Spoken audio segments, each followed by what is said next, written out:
kawan, selamat datang ke Equest Attendance Marketing punya video.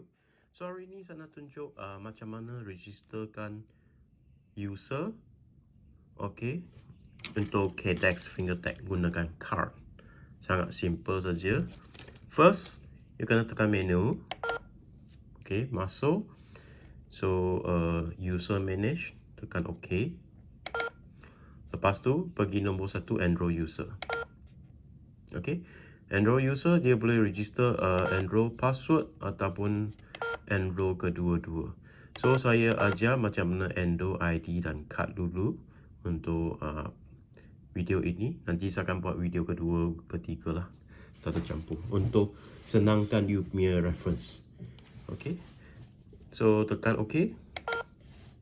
So lepas tu new enroll, maksudnya setiap user ada user ID sendiri. Tengok apa user ID you untuk assignkan untuk ini kad ataupun user itu.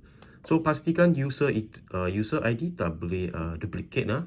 Kalau kita cakap ada sudah guna nombor 1 adalah itu staff punya. Dia tak boleh duplicate. Okay, so saya tekan nombor 1.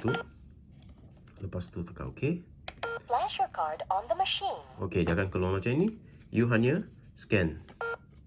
Dia akan keluar kad punya nombor. Okay, kalau kad dan nombor you boleh tengok lah, biasa sini atau belakangnya. Okay, lepas tu tekan OK saja. Okay, tekan OK. Siap.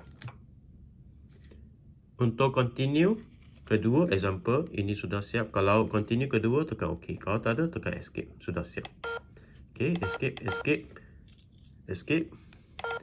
Dan kita tengok macam mana untuk scan. Verify. Dia akan keluar pin. Verify. Maksudnya satu adalah user nombor 1. So dia scan, buka pintu. Verify. Okay, untuk Fingertec Kadex ini.